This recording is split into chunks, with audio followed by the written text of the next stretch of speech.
Hey guys, welcome back our YouTube channel Vidya Campus. I am V Kumar from Basantpur Siwan. दोस्तों, आज का जो topic होगा वह बहुत ही बेहतरीन टॉपिक होगा।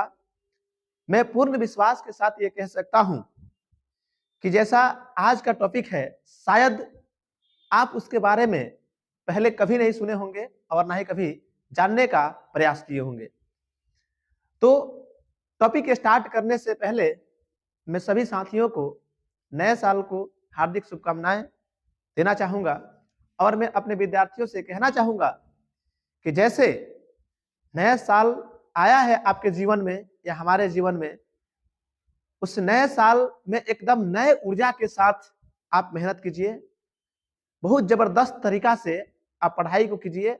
आपका मनोबल डाउन नहीं होना चाहिए। बहुत जबरदस्त तरीका से आप मेहनत करोगे तो सफलता जरूर हासिल होगी।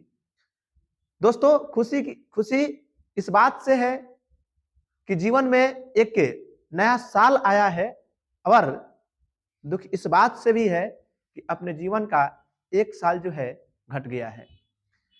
तो लाइफ में आपको यह बिल्कुल एक शपथ ले लेना है, शपथ खा लेना है कि 2025 में हमको हर हाल में सफल होना है और उसी लग्न के साथ आप लोगों को मेहनत करना है। उम्मीद करते हैं आप मेरी बातों को अच्छे तरह से समझे होंगे। तो बिना कुछ देरी किए हुए अब हम लोग स्टार्ट करते हैं अपने टॉपिक को, जो काफी ही लाजवाब टॉपिक होगा।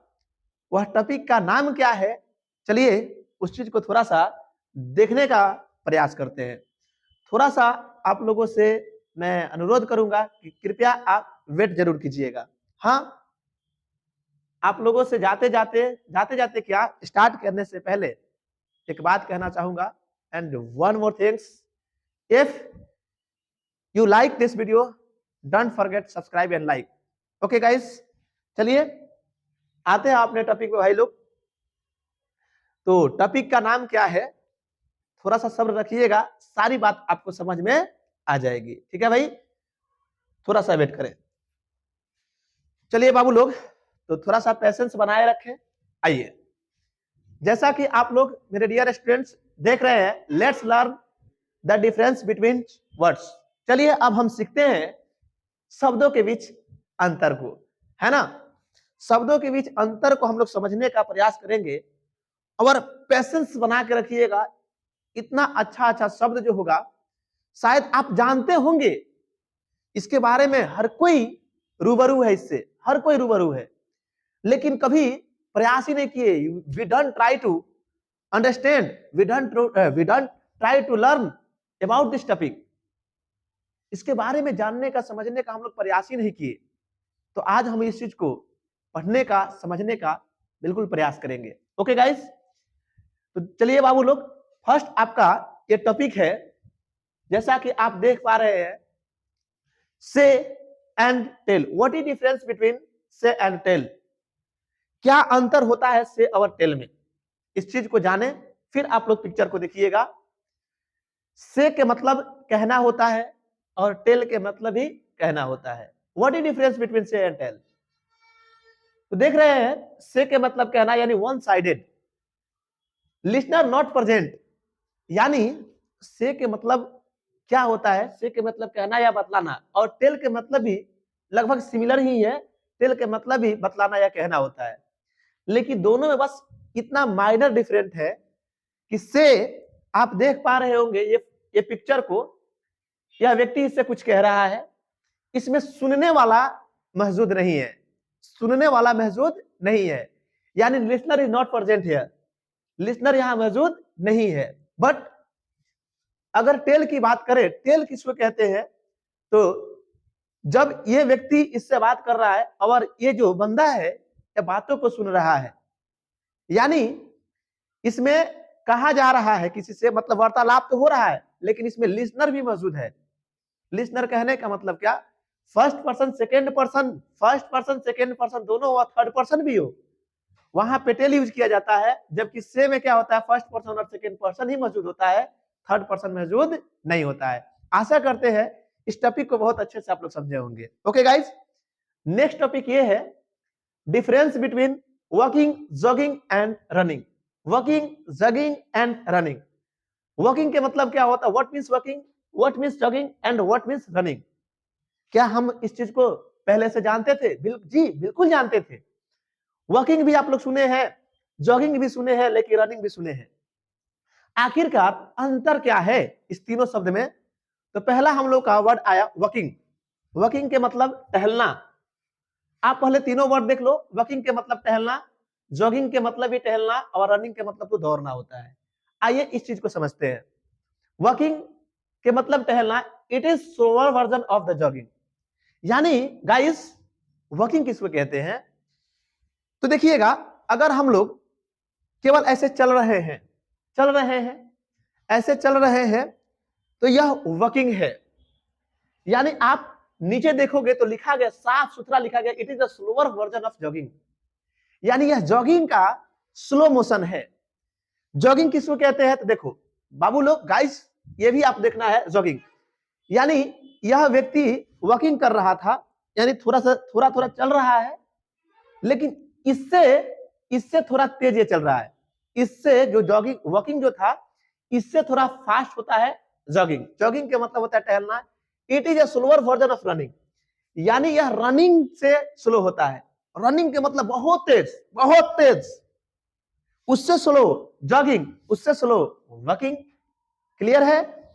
आप देखो, ये लास्ट का आपको दिखा रहे हैं। ये लड़का रनिंग कर रहा है, ये रनिंग है। इससे स्लोअर वर्जन अगर आएगा, रनिंग से स्लोअर वर्जन जॉगिंग कहलाता है, और जॉगिंग से स्लोअर वर्जन जो होता है वह वॉकिंग कहलाता है। आशा करते हैं आप तीनों डिफरेंट को अच्छे तरह से समझे होंगे। ओके गाइस, नेक्स्ट ये है डिफरेंस बिटवीन पेन एंड एक। पेन एंड एक। पेन के मतलब ही दर्द होता है, और एक के मतलब ही दर्द होता है। दोनों के मतलब दर्द होता है। पेन एंड एक, दोनों के मतलब दर्द होता है। फिर दोनों में डिफरेंट क्या? What is difference between pain and ache? Guys, समझने का प्रयास करें। देखिए, एक, आप इस बंदा को देख रहे हैं, है ना? पहले दिखा देता हूं, आप इसको देख रहे हो। दोनों में आप डिफरेंट को समझेंगे। एक किसको बोलते हैं? बिना चोट लगने पर बॉडी के किसी भी पार्ट में दर्द। आमतौर पे जनरली हम लोग इस चीज को देखते रहते हैं कि कभी हम लोग को पेट में दर्द हो गया, कभी पीठ में दर्द है, कभी हैंड दर्द करने लगा, है ना, कभी सर दर्द करने लगा। तो होता क्या है? उसमें चोट नहीं लगा।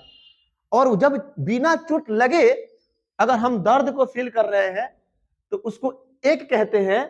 और चोट लग गया, कहीं आप साइकिल से, मोटरसाइकिल से कहीं छत से, कहीं से आप गिर गए, चोट लग गया, और चोट लगने से जो दर्द होता है उसको हम पेन कहते हैं। समझ पाए मेरे प्यारे विद्यार्थियों? नेक्स्ट टॉपिक की ओर बढ़ते हैं। आशा करते हैं इस चीज को समझे। Difference between love and like.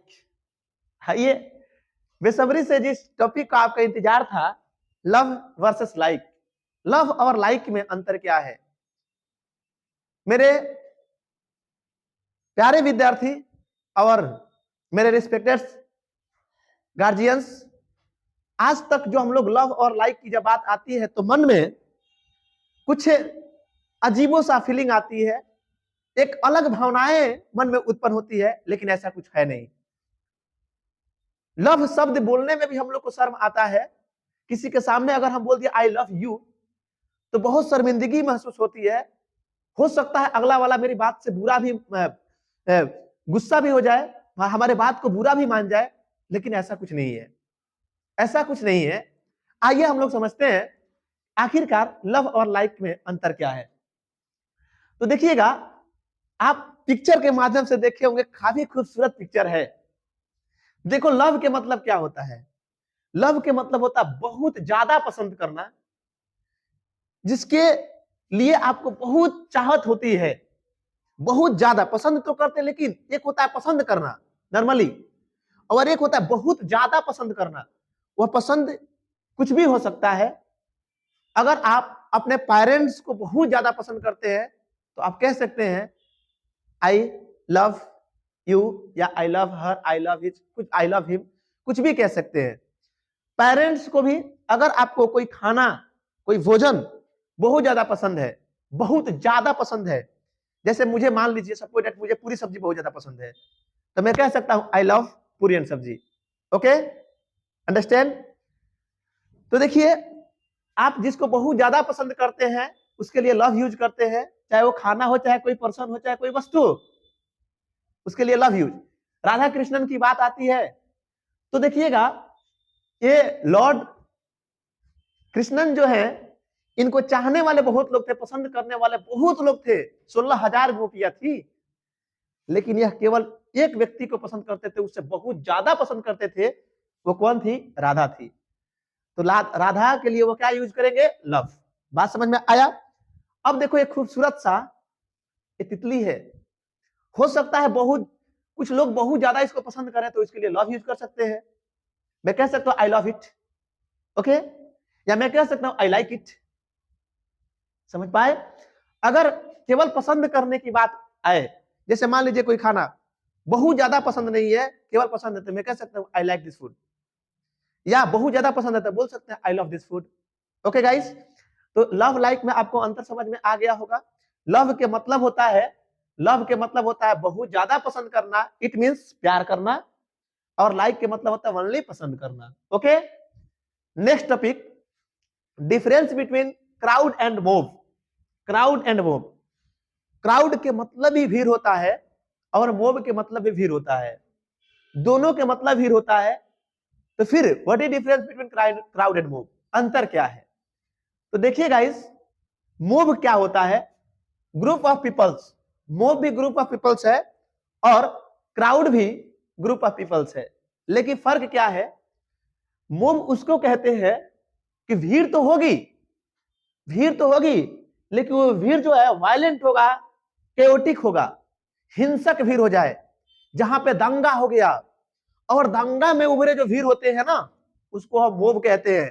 आप देख रहे हो कहीं दंगा हुआ है, ये पूरी पुलिस प्रशासन यहाँ पे घिरी हुई है, पूरा पीपल्स, बहुत सारे लोग हैं, पुलिस प्रशासन, कहीं दंगा होने का ये भीड़ है, इसको हम मोब कहते हैं। इसको क्या कहते हैं? मोब कहते हैं। और शांतिपूर्वक कहीं पे धरना स्थल पे कोई व्यक्ति बैठे हुए हैं लोग, शांतिपूर्वक, कोई दंगा वगैरह की बात नहीं है, या कोई टिकट लेने के लिए बहुत सारे व्यक्ति लाइन में खड़े हैं, तो वो भी तो एक तरह का भीड़ है ना। तो पीसफुल, जब पीसफुल ग्रुप ऑफ पीपल होगा तो उसको हम क्राउड बोलते हैं। जैसे देखिए, यहाँ बहुत सारे लोग हैं, टिकट लेने के लिए लाइन में लगे हुए हैं, इसको हम लोग क्या कहेंगे? इसको क्राउड कहेंगे। Okay guys, next, difference between mountain and hill. दोनों के मतलब पहाड़ होता है। माउंटेन और हिल में क्या अंतर है? तो आइए गाइस, इसको समझने का प्रयास करते हैं। यू ट्राई टू अंडरस्टैंड, हम समझने का प्रयास करेंगे। तो देखिए, माउंटेन और हिल में क्या अंतर है? माउंटेन किसको कहते हैं? आप इस पिक्चर को देख रहे होंगे, माउंट एवरेस्ट का ये पिक्चर जो है, ऊपर वाला माउंट एवरेस्ट हो गया, ये हिमालय का सीन है। अब देखोगे तो माउंटेन के मतलब पर्वत या पहाड़ होता है। माउंटेन किसको कहते हैं? तो वैसी पहाड़ जिसकी ऊंचाई जो है मोर देन 1000 मीटर्स, 1000 से ज्यादा जिसकी ऊंचाई होती है ना, उसको हम माउंटेन कहते हैं, है ना। और जिसकी ऊंचाई जो होगी 1000 से कम होगा, लेस देन 1000 मीटर्स, उसको हम क्या कहते हैं? हिल बोलते हैं। जिसकी ऊंचाई, वैसी पहाड़ जिसकी ऊंचाई 1000 मीटर से कम होगा, उसको हिल कहा जाता है, और जिसकी ऊंचाई जो होगी 1000 से ज्यादा होगा, उसको हम लोग क्या कहते हैं? माउंटेन। आशा करते हैं I hope you understand this topic. Okay, देखिएगा, आगे बढ़ते हैं। Difference between glass and mirror. Glass और मिरर में क्या अंतर है? दोनों के मतलब होता है कांच या शीशा, कांच या शीशा या आईना कह सकते हैं, है ना। तो देखिएगा दोस्त, ग्लास के मतलब क्या? ग्लास के मतलब होता है कांच या दर्पण जिसमें आर पर दिख जाए, है ना। जैसे मान लो आप घर में जो ग्लास लगा रहता है, आर पार दिख जाए, है ना, यानी रिफ्लेक्ट ना हो, जो फेस है वो रिफ्लेक्ट नहीं हो रहा है। अगर रिफ्लेक्ट नहीं होगा तो वह ग्लास हो गया। खिड़की में क्या लगा रहता है? ग्लास लगा रहता है। कार में जो फ्रंट वाला जो कांच होता है वो क्या है? ग्लास है। बगल में जो लगा रहता है खिड़की में वो ग्लास है, आर पार दिखता है, उसमें जो है आपका फेस रिफ्लेक्ट नहीं करता है। लेकिन जब बात मिरर की होती है, मिरर में तो ये देखिए ये मोहतरमा जो है सेल्फी ले रही है आईने के सामने खड़ा होकर, यानी ये ऐसे कैमरा रख के ये सेल्फी ले रही है। मतलब इनका जो फेस है वो रिफ्लेक्ट कर रहा है, आर पर नहीं। मतलब अगर हमारी चेहरा रिफ्लेक्ट कर गया, आर पर ना दिखे सामने, यानी हम जिसमें देख रहे हैं वो दिख जाए, तो उसको हम क्या कहते हैं? मिरर कहते हैं। कांच या दर्पण जिसमें आर पर ना दिखे उसको मिरर कहते हैं, और जिसमें आर पर दिख गया उसको हम लोग कांच कहते हैं। देख रहे हो गाड़ी का जो शीशा है बाबू, इसमें आर पर दिख रहा है, उस साइड पेड़ है तो दिख रहा है, तो यह आपका ग्लास हो गया। और इसमें जो है अलमीरा के सामने जो दर्पण लगा हुआ है, इसमें आर पर नहीं दिख रहा है, इसको हम लोग मिरर कहते हैं। हाँ, गाड़ी के जो साइड में लुकिंग ग्लास लगा रहता है ना, देखे हो लुकिंग ग्लास, लुकिंग ग्लास वो क्या है? मिरर है। ओके, आगे बढ़ते हैं। Difference between air, wind, storm, rain storm, thunder storm, इतने सारे वर्ड में क्या अंतर है, इसको समझने का प्रयास करेगा। इस आइए हम लोग देखते एक एक करके। एयर के मतलब क्या होता है? प्यारे विद्यार्थी, हवा को तो कैद नहीं किया जा सकता है, लेकिन फिर भी एयर हम किसको कहेंगे? तो देखिएगा, एयर के मतलब होता है क्लोज प्लेस में। जैसे अगर हवा बंद जगहों में है, हवा अगर बंद जगह में है तो उसको हम एयर कहते हैं। जैसे आप देख पा रहे होंगे फिगर के माध्यम से, ये रूम में फैन लगा हुआ है और रूम में फैन चल रहा है और उससे जो हवा निकल रहा है उसको हम एयर कहते हैं, क्योंकि वह कमरों के बीच में है। तो जब कमरों के बीच में जो हवाएं हैं उसको हम एयर कहते हैं। जब आप आगे बात करोगे विंड, वही हवाएं, वही जो स्लो मोशन में जो हवाएं हैं, अगर खुले मैदान में आ जाए, ओपन प्लेस में, तो उसको हम विंड कहते हैं। आप लोग कभी घूमने गए होंगे खाली मैदान में, चेवर चाचर में, है ना, भोजपुरी भाषा में बोल देते हैं चेवर चाचर में। तो ये वाला जो इसको क्या कहते हैं अपने देहात में, इसको तो हम लोग पता नहीं क्या बोलते हैं, जिसमें सफेद सफेद करके भुआ कलर का जो होता है ना, सफेद कलर के जो फूल होते हैं, है ना, तो देखिएगा उसका यह सीन है, उसमें हवाएं बह रही है धीरे धीरे, तो यह लहरा रहा है ओपन प्लेस में, तो इसको हम विंड कहेंगे। यानी ओपन प्लेस में जो हवाएं धीरे धीरे स्लो मोशन में बह रही है उसको हम लोग विंड कहेंगे। और वही स्लो मोशन की हवाएं जब बंद कमरों में हो, बंद कमरा में हो, तो उसको हम लोग एयर कहते हैं। जब आगे आप बात कीजिएगा स्टॉर्म के मतलब तूफान। जब विंड अपना रूप जो है बदल ले, फास्ट हो जाए, तेज मोशन में हो जाए, अगर फास्ट मोशन में अगर हो जाए विंड, तो वही विंड किसका रूप धारण कर लेता है? स्टॉर्म का। स्टॉर्म के मतलब तूफान। लेकिन फर्क है, विदाउट रेनिंग स्टॉर्म में वर्षा नहीं होती है। स्टॉर्म में केवल हवाएं जोर जोर से बहेंगी, वर्षा नहीं होगी, उसको हम लोग स्टॉर्म बोलते हैं, उसको तूफान बोलते हैं। जब आगे बात कीजिएगा रेन स्टॉर्म, रेन स्टॉर्म के मतलब क्या होता है? तो आंधी तूफान। इसमें बिना गर्जन और चमक के लंबे समय तक, बिना गर्जन और चमक के लंबे समय तक बारिश होती है। मतलब हवाएं भी जोर से चलेंगी, बारिश भी बहुत तेज होगा, लेकिन उसमें बिजली चमकेगी नहीं, बादल गरजेगा नहीं। बिजली जब ना चमके, बादल ना गरजे, हवाएं जोर जोर से बह रही है, बारिश भी बहुत तेज हो रही है, उसको हम रेन स्टॉर्म बोलते हैं। और स्टॉर्म में बारिश नहीं होती है, केवल तूफान हवाएं चलती है। स्टॉर्म में केवल हवाएं चलेंगी, विदाउट रेनिंग, वर्षा नहीं होगी। और रेन स्टॉर्म में क्या होता है? बिना गर्जन और चमक के लंबे समय तक बारिश हो रही है। देख रहे हैं आप लोग, तूफान चल रहा है, बारिश भी हो रही है, लेकिन गर्जन का कहीं यहाँ पे दृश्य नहीं है, बिजली चमक का कहीं दृश्य नहीं है, तो उसको हम लोग रेन स्टॉर्म बोलते हैं। जब आगे जब आप चलोगे तो थंडर स्टॉर्म के मतलब आंधी तूफान तो होता ही है, लेकिन इसमें गर्जन और चमक के साथ बारिश होती है। देख रहे हैं बिजली कैसे करकरा रही है, तो इसको हम थंडर स्टॉर्म बोलते हैं। तो दोस्त, आज का टॉपिक जो होगा, जो हुआ, काफी लाजवाब आप लोग को लगा होगा, ऐसा मैं उम्मीद करता हूं। तो ऐसे ही वीडियो के लिए आप लोग लाइक जरूर कीजिएगा, चैनल को सब्सक्राइब जरूर कीजिएगा, और कमेंट बॉक्स में आप जरूर बताइएगा कि वीडियो आपको कैसा लगा। ऐसा ही अगर जैसा आप लोग का डिमांड होगा वैसा मैं वीडियो लाते रहूंगा। Thanks for watching this video my dear students. मिलते हैं ऐसे ही नेक्स्ट वीडियो में। Okay, tata, bye bye, take care, love you my guys.